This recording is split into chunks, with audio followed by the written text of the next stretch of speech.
Yeah, well, Bianca Belair, one of the main things that I've hated about her from that day one is H is that she has an attitude problem.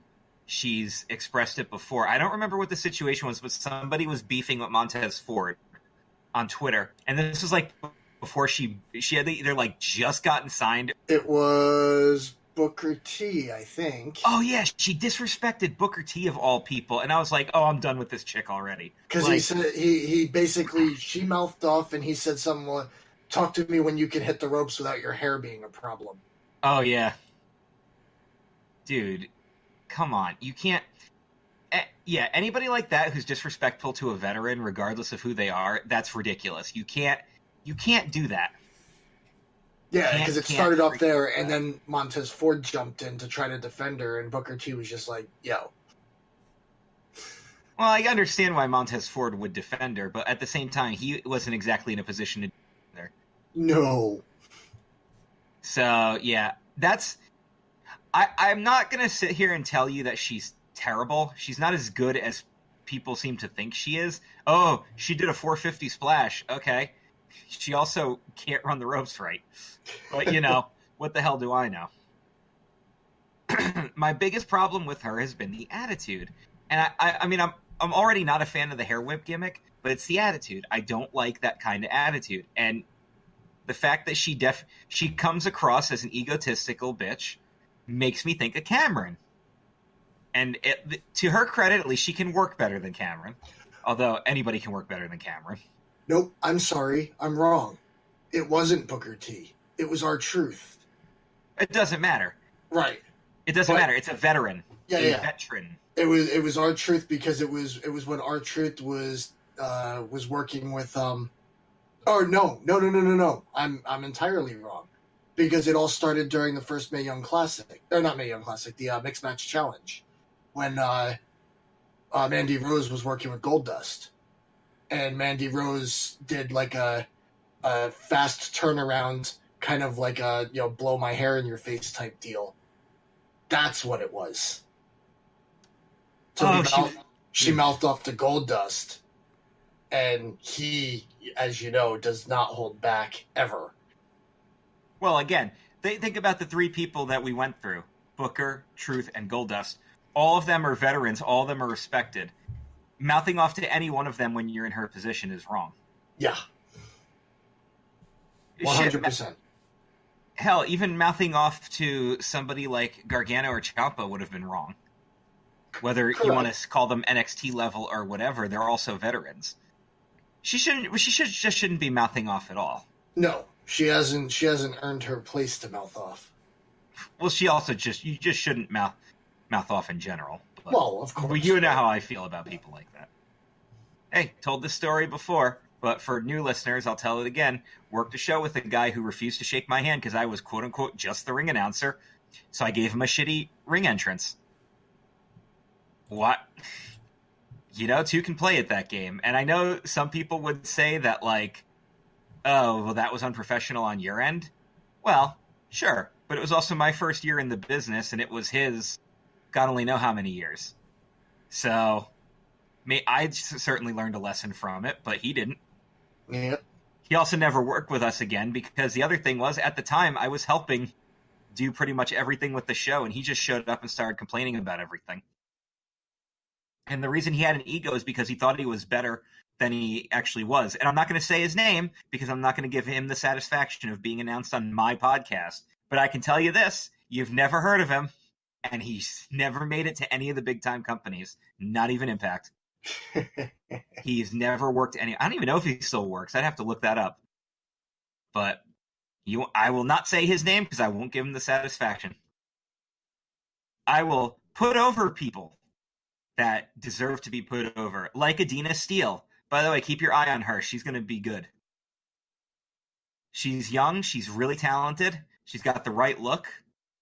She had her graduation match at the show that I just did. Watch her. This other dude that I just mentioned, super veteran, no one's ever heard of him. You know who people have heard of, though? Tommaso Ciampa. God, have they. And he retains his title, but not without a fight. Yeah. Holy crap, dude. They beat the crap out of each other. I loved it. That Absolutely ref spot, though, where he runs in between them. That ref spot. Oh, Jessica Carr did a ref spot. She did. She also didn't sell it as hard as the guys always do. No, she kind of, she sold it and got right back up and started working again. She also got to do the freaking Rumble and then lift the hand of the winner of the Rumble. That's the winner of the Rumble. That's true, yeah.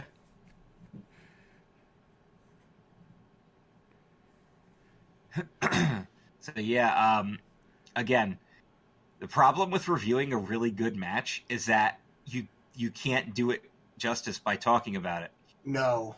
And this one, you couldn't do justice by talking about it. You really need to see it. You got to see it. It's so freaking good. The whole show is great. It'll be up for Show of the Year for Kayfabe, and at least two of these matches, definitely one of them is going up for Match of the Year. Yeah. So, by the way, can we talk about the awesomeness of what happened when the show, quote unquote, went off the air, and we got that huge 6-man confrontation? So we're going to get halftime heat. Damn right, we're going to actually get a halftime show worth watching. Heel DIY and the leader of the Undisputed Era, Adam Cole, baby, taking on Aleister Black, Ricochet, and Velveteen Dream. Oh, yeah. Losers get called up. And DIY did stand tall at the end of the night. Loved it. TakeOver was great. TakeOver was great. Definitely going to be added for Show of the Year. Oh, yeah. Without a doubt. All right, so let us discuss the Royal Rumble pay-per-view. Okay. Two big things need to be said about this pay-per-view. One, overall, show was very good. But two, show was way too long. It ended 55 minutes after it was scheduled to end. Yeah. I would actually say that the pay-per-view was... I wouldn't go with very good. I think it's just good. And yes, it went way too long. The shortest match at the actual Rumble was Lesnar and Finn, and it was almost 9 minutes. Yeah. Somebody went a lot longer than they were supposed to. Somebody at least did. Let's talk about the good and the bad. First off, I actually kind of dug the bonus match that we got, which was the makeshift tag team of Scott Dawson and Razor. Of course, they weren't going to go over the tag team champions, but it was good to get Bobby Roode and Chad Gable on the card, and it let Dawson and Razor do something.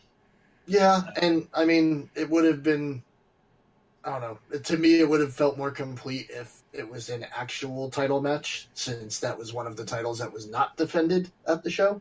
Sure, but at the same time, Revival wasn't in a position, and they wanted to at least utilize and acknowledge the fact that AOP is going to be out. And as soon as they said that, oh, well, if you guys win, they both get a tag team championship match, it's like, well, we know they're not going to win because Akam's out for like 6 months. So. Yeah. Yep. But big storyline implications in our next match. Nakamura wins back his U.S. title, only to lose it on SmackDown, of course, in a really weirdly booked. It turned out it was booked that way, but it was weird. We'll talk about that in a minute. But he defeats Rusev, and Lana gets hurt. And as soon as Lana went hurt, I'm like, well, there's a spot in the Women's Rumble. Yep, I said the same thing. Like, and then, of course... she's going to attempt, and she's going to fail. No. Indeed. And then, of course, we have the Fatal 4-Way match for the Cruiserweight Championship. Now, this match only went 12 minutes. When you watch it, it feels like it went a half hour. It was so good. It was, well, it's quick, too. It was nonstop.